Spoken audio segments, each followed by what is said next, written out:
Hi guys, welcome back. I'm gonna start again as if you didn't know me. So hi guys, I'm Nick. I have been sharing my life online for the last, feels like forever, but I'd say it's been 8 years now. I started out by sharing my IVF journey, which was lengthy and obviously stressful, painful, all of those things.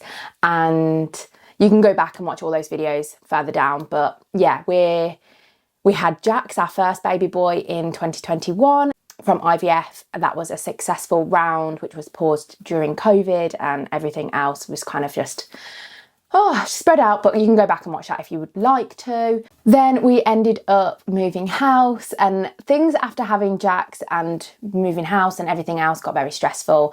Hence why YouTube kind of took a back seat in my life for a little while. It was really hard to kind of forge that kind of path of everything fitting in nicely. But we moved house, we did a full renovation project, which is pretty much done for now. We've got still things we want to do, so maybe on this channel I'll be able to share more about that. Me and Mark both retrained recently. I'm now a personal trainer and Mark is a qualified evidence-based nutritionist, and we've set up our online coaching business specialising in rapid fat loss for women. Well, it's not specifically for women, but I feel like our audience is women. It's you, it's moms, it's people going through fertility treatment, people that are trying to conceive, people that just want to be the best version of themselves for them, for you and for your family. So yeah, I'm really excited that we're able to share that. So please go over and check out our videos on Ocean Phoenix Energy, OPE for short, and follow us over there on Instagram and YouTube as well, because we've got more kind of fat loss, weight loss advice and tips over on that page. We did the project renovation, and towards the end of that I was like, why am I so ill? Why do I feel so tired? And again, I did a vlog at the time. We found out that my tubes were unblocked, which is why I needed IVF in the first place. So when they were unblocked, I was like, wow, this is great. This means that I can just have like Clomid or Letrozole, or those are ovulation inducing drugs. Because of my PCOS, I assumed I just did not ovulate, having irregular cycles and everything else. I just didn't think I ovulated. So we was in the process of getting in the queue to kind of see someone to have ovulation drugs. And then obviously as I was saying, we were going through the house project and I was like, why am I so tired? We'd been driving back and forth doing the house up. Obviously I had Jax. He was about 18 months-ish at the time, 20 months, and found out I was pregnant naturally, which was absolutely wild to me, crazy. The most amazing, miraculous thing had happened to us. We were those annoying, frustratingly annoying people that got pregnant naturally following IVF, which we never want to hear about when you're going through IVF. But yes, it happened for us, and Remy was born in October 2023. So yeah, we're now starting this business, surviving life in the throes with 2 young boys. Jax turned 4 in March and Remy will be 2 in October.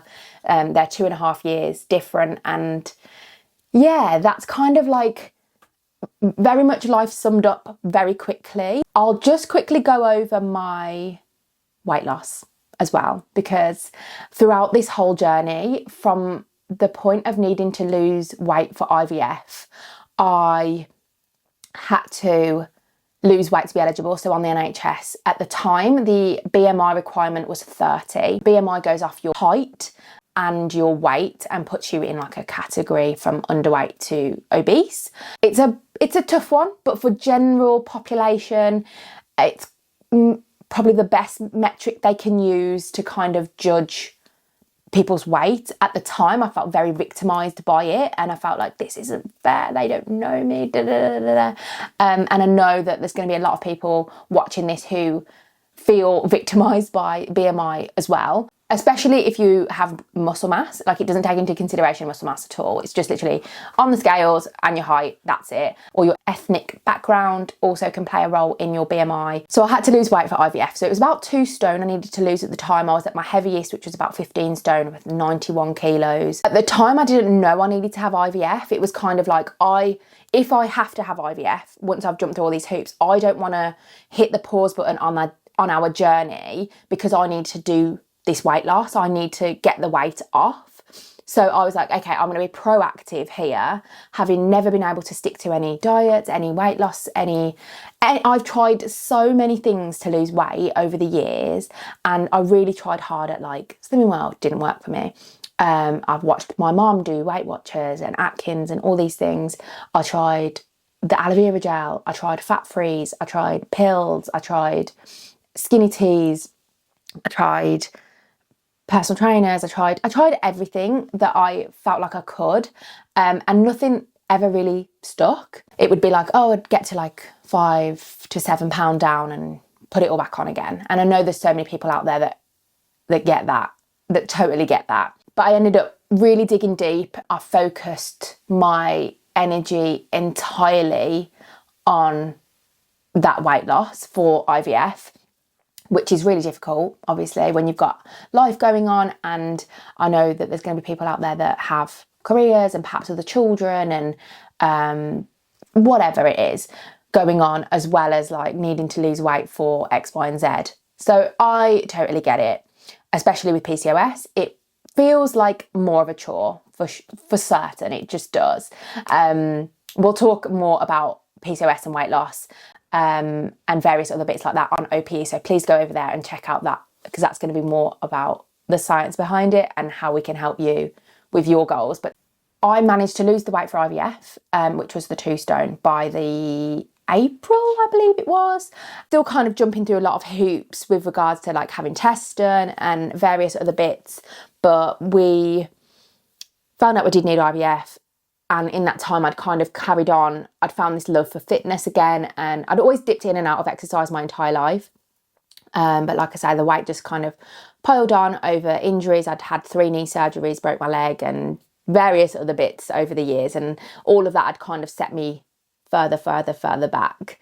And just obviously getting older, stopping regular things and drinking more and eating more. And, you know, when you get a bit of money, you're like, yeah, let's go out for food, let's go out for drinks. And it just happens. And I think it happens to a lot of people, unless you've got a very high metabolism naturally, or you're very aware of it growing up. But yeah, the weight obviously came on, and then I managed to lose that bit of weight for the IVF, and then kind of carried on, and then ended up getting pregnant. And you end up putting weight back on, obviously, during pregnancy and postpartum. I breastfed Jax for 9 months, and yeah, it was a tough old time, and it makes you extremely hungry, extremely thirsty, and there's so much conflicting information online regarding breastfeeding and what is healthy and acceptable and what you're supposed to do when you want to lose weight and you're breastfeeding at the same time. Because as a mum, you just don't want to do anything that's going to affect your baby or your supply. So in the January of 2022, I started CrossFit.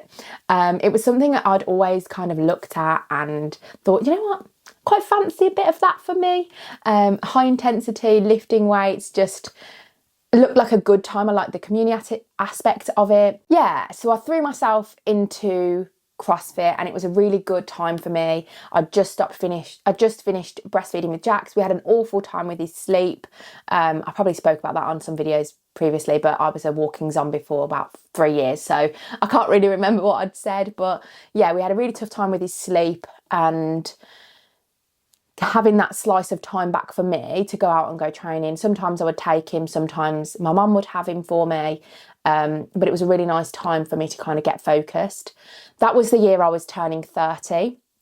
And from about June or July, I kind of kicked on. I was like, right, this is my time now. I'm going to get to the fittest I've ever been. Fit for 30 was my journey that I called it. At the time, I probably should have vlogged it, but my mind just wasn't there to be able to do more things. I couldn't put more things on my plate at the time. Anyway, 6 months of moderate deficit, training a lot, and I managed to lose the weight. I managed to get down to my goal weight, which was 10 stone 10, which was my lightest weight as an adult. That was November 2022, which is when we just started, we were moving house. And as I say, then I got pregnant again, had Remy, and I'd put a little bit more weight. I put a bit of weight back on after having Remy. I was more conscious of it this time round. I had tried to kind of get back into exercise and stuff a little bit sooner with Remy, after having Remy, and tried to focus more on my food sooner than I did with Jax, because I knew what happened the last time round, and you know, hindsight's a beautiful thing. But I did my best, and then we found the aggressive diet, and that is when things changed completely for me. That is now what we specialise in and what we help women do. I have now surpassed my weight target. I'm down to about just under 1010 now, and that's 67 kilos, I believe. And I feel amazing. I'm stronger than ever. I'm faster than ever. I'm 32 now. I've still got PCOS. I've got my 2 boys that I'm running after. I've got businesses to run. I'm picking up YouTube again. I feel energized. I feel full of life. And yeah, the aggressive weight loss and the aggressive fat loss, without injections, without drugs, without pills, no fads.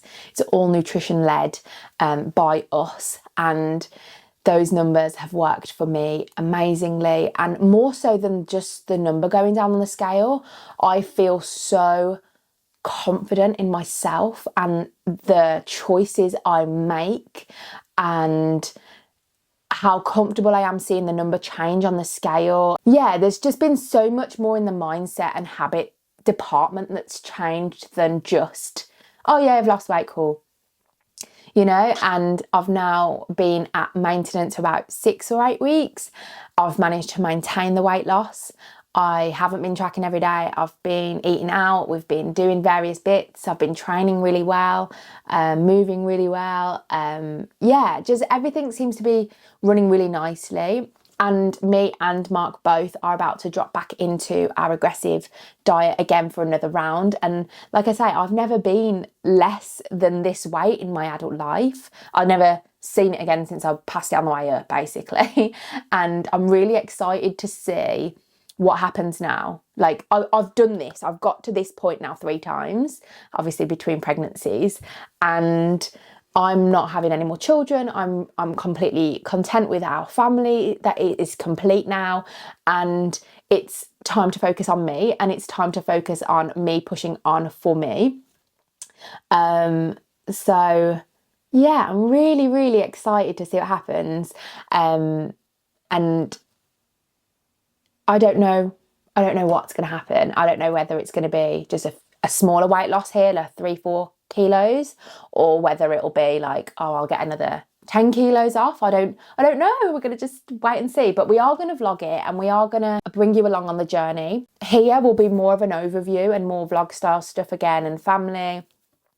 OPE will be where all the weight loss tips, tricks, advice is going to be. So I hope you find yourself in the right place for you. And I'm really excited to have you back and me be back here. And I'm really excited to be creating content again. I hope you enjoy being part of my family again. And I will most definitely be back in less time than the last video was posted. Have a wonderful day, and I will see you on the next one.